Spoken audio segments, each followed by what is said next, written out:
I want you to think about this picture for a minute. We're not going to talk about it immediately, but if you've ever done a puzzle, you take an individual puzzle piece and you go, well, this is not the whole picture. But if you get enough of them put together, you begin to accumulate something like the puzzle up here. We're missing a couple of pieces. Eventually, I guess it's going to be a castle of some kind, some pretty fancy place. But that's the point of a puzzle, isn't it? The individual pieces give you just a partial picture of what's going on, and you put them together and you get the whole picture. So we're going to talk about that in just a few minutes today. But what I wanted to do today was to give you, in a sense, a cumulative case for the reason that we can trust the Gospels. And one particular way we can trust the Gospels is that they're eyewitness reports. And, of course, that's controversial these days. So I'm not going to land and stay on one thing very long. I want to go through these 7 very quickly. I do talks on these. You can go out on the website and find out more information. But I want to talk about these as a cumulative case. And then I want to spend time on the new thing that's come along in the last, let's say, 10 years that talks about what are called interlocking Gospels. So I'm going to spend more time on that than these 7. So you may say, wow, he's really speeding through this. Yeah, because you can get more information on another time, or I'll come in sometime and do a talk on this. But we're going to talk about these 7 things briefly, all adding up to the cumulative case that we can trust the Gospels because they're eyewitness reports. So that's the key thing there, eyewitness reports. So number 1, what's the first reason we can trust them as eyewitness accounts? Because the people who wrote them said they were eyewitness reports. So Luke was not the eyewitness, but notice what he says. I myself have investigated everything, and he says he's talked to the eyewitnesses. First chapter of Luke, second chapter of Luke. Who do you suppose he talked to? We get more about one person in Luke than we do in the other Gospels. Mary. We get the song of Mary. We get the whole story from Mary's perspective. So wouldn't that have been something? You're sitting down there and you're talking to Mary, the mother of Jesus, and to hear those stories gives you goosebumps thinking about it. 2 Peter, what does he say? He said, he says, in a sense, he knows some people are going to say, oh, you guys are just fabricating this stuff. He says, no. He says, we told you about the coming of the Lord Jesus. We were eyewitnesses. And by the way, do you notice none of these people ever recanted this stuff? They never said, oh, come on, we're just making it up. Can't you guys take a joke? They went to their deaths, and none of them recounted this. They stuck to the idea we were eyewitnesses. 1 John, he says, we heard it, we saw it, we looked at it, our hands have touched him. This is who we're talking about. That's close contact. Not at a distance, but somebody up close. We were there. We experienced Jesus Christ. And so just the story coming out of the mouths of the people, they said they were eyewitnesses. Number 2, archaeology backs it up as an eyewitness account. And the reason I say that is I want you to think about this. Jerusalem gets knocked down in 70 A.D. By whom? Do you know? The Romans. If they want you down, they're going to take you down. You don't mess with the Romans. And the Jews thought they would win. What were they thinking? So the Romans come in and they put a stranglehold on the city, and finally they come through and they just knock down everything. Now think about this. If you don't have eyewitnesses that do the gospel stories, and somebody makes them up hundreds of years later, are they going to get the archaeology right of Jerusalem? No. And yet, I'm just going to give you a couple of examples. In John 5, they talk about these colonnades that were around the pool of Bethesda. And John is specific. He said there were 5 of them. And so for hundreds of years, nobody knew. The city was just trashed. And then finally, archaeology got to work, and you've seen pieces of Jerusalem that are fixed up these days. And guess how many porticos they found? 5. So you've got accounts coming from these people who were there seem to be accurate to what really went on. For a long time, they poo-pooed the idea that there was a first century Nazareth. They said, oh, there's no such place as Nazareth. And then guess what they've done? Archaeology's gotten to work with the spades, and they've uncovered first century Nazareth. And Luke is a terrific eyewitness, by the way. People call him a terrific historian. He's an amazing historian. How about this? Here's another reason we can trust them as eyewitnesses. We've got manuscript evidence that goes way, way back. Now, a lot of people are maybe not aware of this, but we do not have the originals. There's no original Luke sitting in a Vatican museum. There's not an original Matthew sitting in another museum. So we don't have the originals. But we don't have the originals of any of these older historical works of Thucydides and Homer and Herodotus and Tacitus. We don't have them. So what you want, obviously, is the closer the copy to the original, the better. And thank goodness, the Gospels are way closer to the originals than any other type of ancient literature. It's an abundance of resources, and they're very, very close. A fragment of John has been dated to 125 AD. It's about the size of a credit card. Well, that's pretty close, isn't it? So you're getting back there far enough, it's possible they were eyewitnesses. And I put a little question mark because nobody's ever come out yet to announce it. They said they're on a vow of silence for a while. But there's evidence starting to trickle out that they have a first century piece of mark. So it's moving back, it's moving back, it's moving back closer and closer. No way could these things have been written 300 or 400 years later. They're finding pieces that take you back into the first century. Fourth, how about the church fathers? Now, you may think, oh, here we go, Eastern Orthodox or Catholic or something like that. But we're talking before the establishment of those kinds of churches.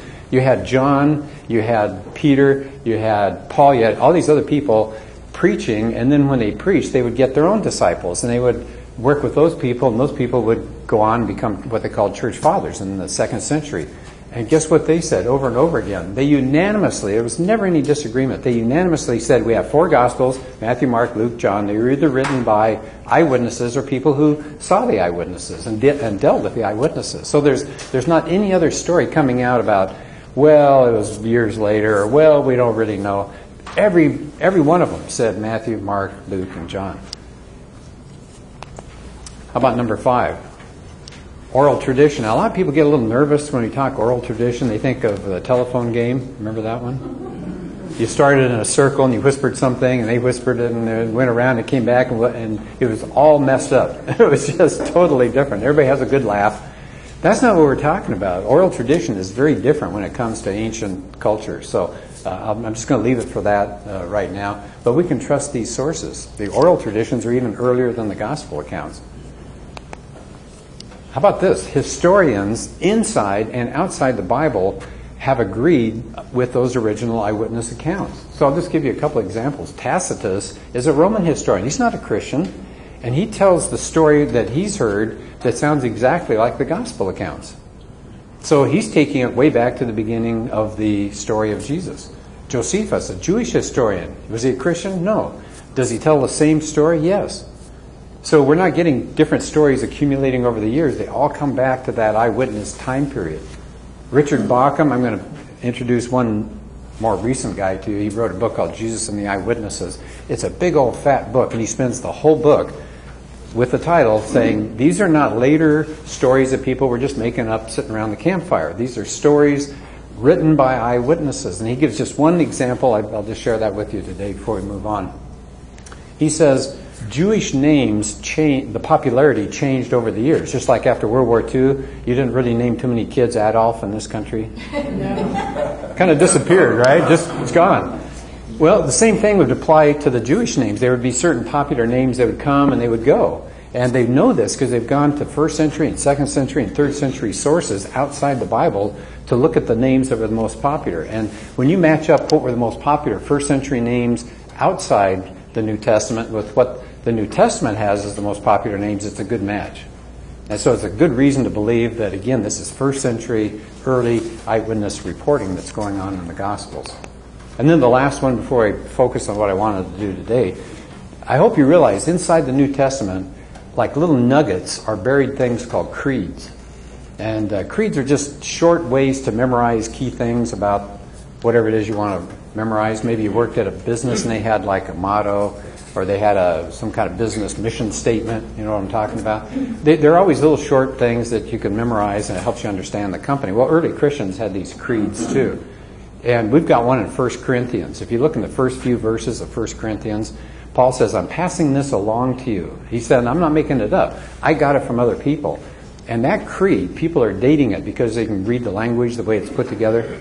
They think that creed is at the worst about 2 years, within 2 years of the time of Jesus. And it tells the same story as what we've got in the Gospels. So it's amazing. You've got these 7 pieces of evidence that the Christian story that we get is accurate to what Jesus said, to what he did, and certainly to the resurrection. Thank goodness. Yes? Well, here's the thing I wanted to focus on today, though. It's called Interlocking Gospels. Some people call it undesigned coincidences. I always thought that was a weird term. I like the Interlocking Gospels. So I wanted to start, and remember that puzzle picture I had for you at the beginning here? I want you to think about somebody named J. Warner Wallace. He's a cold case detective. He's come to Emmanuel Faith in the past. Hope you had a chance to hear him. He was in the main sanctuary on a Friday. And so he's a hard-nosed detective. He wasn't a Christian. as he grew up and as he got his job. And he started finally going to church because he thought it'd be good for his kids.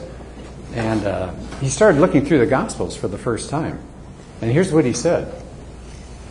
If you have multiple eyewitnesses that see the same event, they never tell you the same story. Remember, he's a cold case detective, so he talked to hundreds of eyewitnesses. They never tell you the same story, but they do tell you a story that can be put together like a puzzle. I was seeing these characteristics in the Gospels, and I thought, wow, the stuff feels and looks a lot like, what? Eyewitness testimony. So he says, when you go to an accident scene, let's say, maybe it's a murder scene, and he said the first rule for a detective is never let the witnesses get together. Because they start comparing, oh, well, maybe it wasn't that. Oh, maybe you're right. So he says you keep them separate. And you sit them down and you say, what did you see? Describe the person. What actions did you see? Did you hear anything? That person leaves. You talk to person number 2, eyewitness 3, eyewitness 4. And then what do? You put it all together and you get the truth. But each person is going to have a slightly different perspective. And you have to interlock them like a puzzle before you see the whole picture, in this case, a murder scene or something. So we're going to apply the same thing to the Gospels.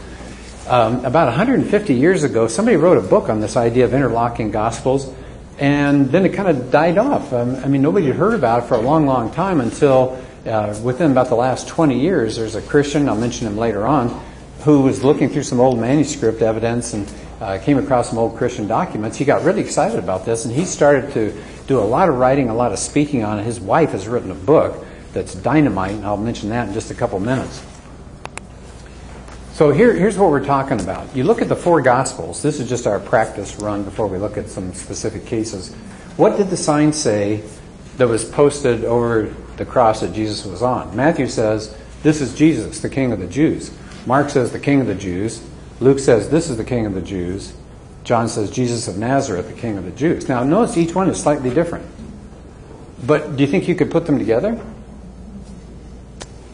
What do you suppose? Probably a lot of John, maybe. Rick? Plus it was written in 3 different languages. Yeah. What do you could maybe start with John. He's got maybe most of the details. Jesus of Nazareth. Maybe we're done. Maybe it's John. You look at the others, and they've all got those things about this is Jesus. This is the claim. That's the claim in Mark. There's the claim in Luke. So, you could get enough of an idea from looking at these 4. You lock them together and you got a better picture. So let me show you some examples here from the Bible, from the New Testament. Matthew 26. This is when Jesus is on trial, and they're going to really have fun with him because they don't believe him. It says they spit in his face and struck him with their fists. Others slapped him and said, prophesy to us, Christ, who hit you? Now, if somebody walks up to you and slaps you and says, can you guess who hit you? You know who hit you because you saw that person walk up. So you look at this and you go, well, what kind of test is this? So if you just read Matthew, you would say, I'm a little confused. The wording is there, but it seems odd. And then you read the other part, and that's Luke 22. It's the same episode. And what do you hear this time? The men who were guarding Jesus began mocking and beating him. They blindfolded and demanded, prophesy, who hit you? So what's the new piece of evidence that we had here that we didn't have in Matthew? Yeah, the blindfold. So do you see what's happened? You took 2 pieces of the Gospels. One by itself maybe you have a question. You put the 2 together, you go, okay, makes sense. So that's interlocking. You needed both of them to get the picture of what we're talking about. Here's another example. Matthew 8:16. Jesus has just healed, early in the day, Peter's mother-in-law. And it says, when evening came, many who were demon-possessed were brought to him, and he drove out the spirits with a word and healed all the sick. Now my question to you, and I think you'd have the same question, they waited until evening. The word's out. Jesus has healed. Jesus does these miraculous things. You got the sick person, you say, hang around for a while. We'll go in the evening. Why wouldn't you go over there immediately and say, well, we don't want to lose him. Let's make sure he's still here. Quick, let's wrap this person up and get him or her over there. Well, if you read Mark, same episode, earlier in the day, they went to Capernaum, and when the Sabbath came, Jesus went in the synagogue, began to teach, and then they go over to the home of Simon and Andrew. Now, what do you learn here that you didn't get from the other one? The what? Sundown. Sabbath. Yeah, it's Sabbath. You don't go traveling. You don't do things until sundown comes. So they've got to sit there with a sick person, looking out every once in a while. Come on, son. And when it goes down, then they come out and they're all going over to see Jesus. But you didn't get that from the first one, did you? You got it because of that second example.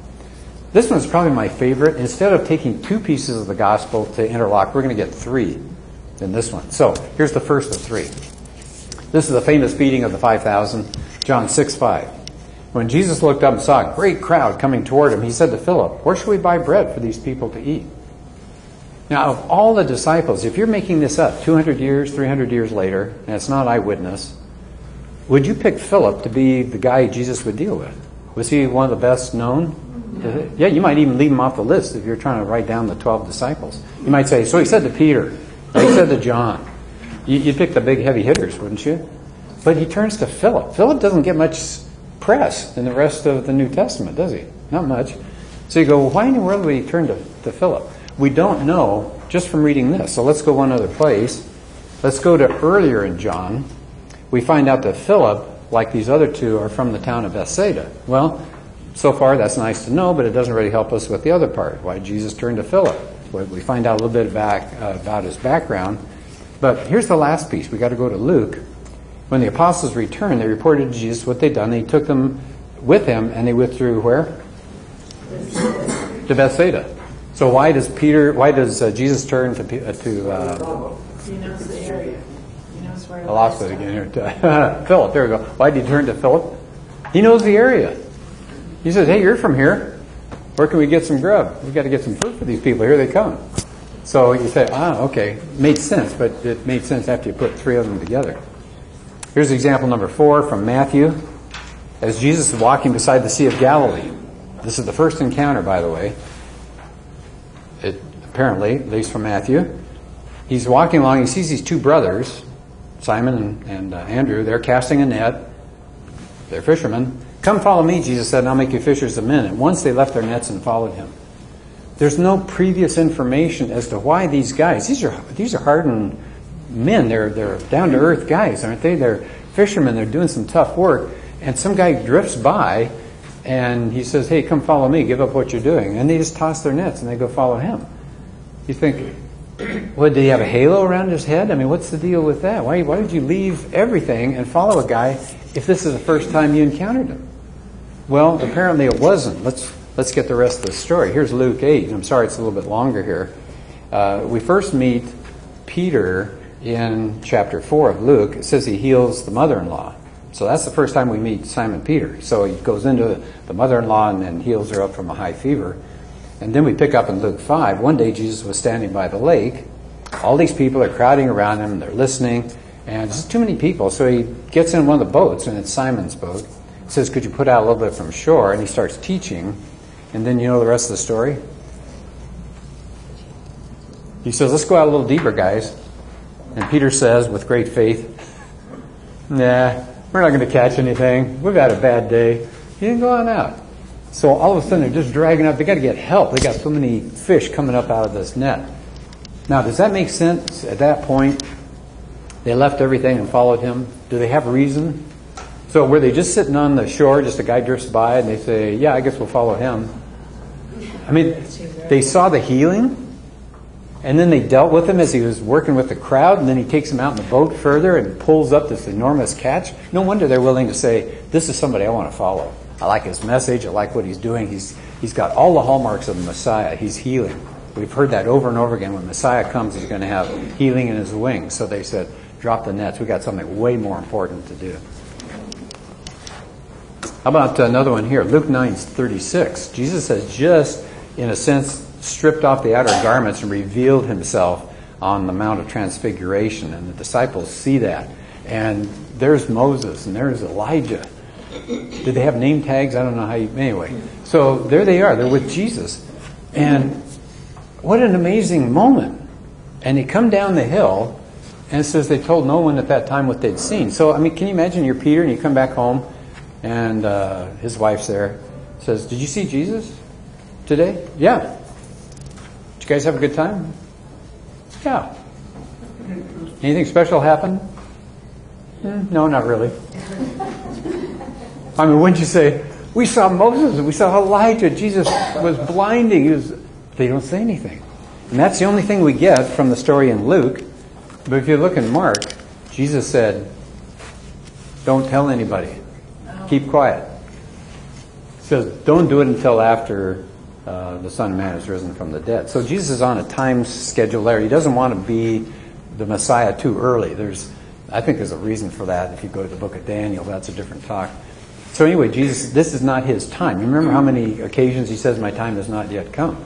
So his time had not yet come. So he said, this is for you guys. It's private. So they honor that. I mean, wouldn't you honor that after you saw the blinding glare of Jesus' divinity? Yeah, you wouldn't want to spoil that. We'll do one last example here. Pilate has the life or death for Jesus. He can decide to let him go or he can put him to death. And they want Jesus, the leaders, of course, want to get rid of Jesus. So they lead him off to Pilate. And Pilate asks him, hey, you're here on a charge of insurrection. Are you the king of the Jews? Jesus says, yes. Pilate looks at him and says, okay, no problem, no charge. Now, wait a minute. If you're Pilate, what's your job? Keep order. The worst thing that can happen, especially these obnoxious Jews, I mean, they're always ready to revolt. They don't honor Caesar. They don't want to honor Caesar. They want God in the place of Caesar. So it's always like whack-a-mole with the Jews, trying to keep them under some kind of control. And so here comes this guy who's obviously got a heck of a following, and he says to you, I'm the king of the Jews. And Pilate says, no problem, go on and be free. Well, it doesn't make sense until you pick up in John, same episode. Pilate asks him, are you the king of the Jews? And Jesus says, my kingdom is not of this world. Now, why is that an okay thing for Pilate? It's not a threat. This guy is not a political threat. It's maybe some kind of a spiritual deal, but what does Pilate care about a spiritual king? You can have all the spiritual kings you want. We got one king, Caesar, and he's the guy that's keeping me here. And if I don't keep a lid on that, the political part of this, I'm in major trouble. So he's okay with that. He'll let Jesus go. Are there more verses like this? Are these the only ones? No, there are dozens and dozens. I just hit a few of them that I found interesting. So you can have a field day. Frankly, what I think is interesting is sometimes you can go with a gospel account to an outside source, not just gospel account to another gospel account. So I'll give you two examples of those, but there are even more of these. So for example, you know the story in Matthew? They've left with the child and they've gone to Egypt to hide out for a while. And then they find out Herod's dead and they're told you can go back to Galilee now. But look what it says. Matthew says when Joseph heard about it, that Archelaus, who's the son, he's in charge, he was afraid to go up to Galilee. He was afraid. So you go, well, Herod was a pretty terrible person. What's the problem here? Archelaus, if you read Josephus, the Jewish historian, he tells you how Archelaus slaughtered the Jews. He hated the Jews, and he was ready at any moment to send his legions out and to stomp on Jews. At one occasion, he killed something like 2,000 or 3,000 of them. He got them in one area, and had the legions surround them and just cut them down. So that's why we don't get the story in Matthew, but we get the story if you go to another historian. How about Acts 19? There's a reference there that some historians scratched their heads about, and they said, well, wait a minute. They're talking about this riot in Ephesus, and they're mentioning there are proconsuls, plural. And people that knew history said, wait a minute. The Romans didn't have more than one proconsul. Somebody's wrong here, and I bet it's the New Testament. No. If you read Tacitus, a Roman historian, he says, normally they had one, but two of them were ruling in 54 AD. And that's the time period of Acts. So there you go. You got verification from Acts through a secular historian. So there are all of these things that are all over the place. I hope you find them interesting. I did. Here's the conclusion. The Gospels are eyewitness events. That's the thing I hope is the takeaway for you here today. And the other thing is that those 7 items I mentioned at first, plus this, to me that's like accumulating a case. I wouldn't depend on one that's going to convince somebody, oh, I'm not sure it's eyewitness, but you keep throwing out all these pieces that I gave you, and pretty soon it's overwhelming. It's like, yeah, it sounds like they probably are eyewitnesses. The Gospels are trustworthy. And then it's really unlikely that you would have this odd interlocking situation if they were borrowing from each other. It would be the same, wouldn't it? If Luke is borrowing from Matthew or Matthew is borrowing from Mark, they're not going to have these discrepancies. It's the eyewitness approach that gives you these discrepancies. And fictions and forgeries don't do this. Can you imagine if you're going to make up something? You don't want to make up something that leaves people kind of in the dark. You want it as clear as possible. You don't want to leave any loose ends. You don't want to have people scratching their heads going, I don't get this. This doesn't seem complete. You don't want people questioning anything. You want it complete and total. So forgeries don't work as well this way. Here's that book I mentioned before by Lydia McGrew. It's called, it's kind of a dim picture, but it's called Hidden in Plain View. And can you see the little puzzle pieces at the top there? She spent a whole book on this. If you think this is fascinating stuff, an entire book that looks at a lot of verses, and they spend way more time than I have a chance today. If you want some more information, Tim McGrew, who's the husband, he's the one that came up with this and started kind of coming up with these things from the old writings of the 1800s. He's got a talk. You can access it on the internet. He's got a different title for it. He calls it Undesigned Coincidences. But if you just want to hear him talk about it, he spends more time than I'm able to today. J. Warner Wallace has a terrific book that looks at the New Testament, the gospel stories, and why we can trust them. Again, more than I've been able to give you here today. But he's got a book, Cold Case Christianity, and he's got his own website, coldcasechristianity.com. And, of course, you can email me, and I'll be glad to send you out any information that you want.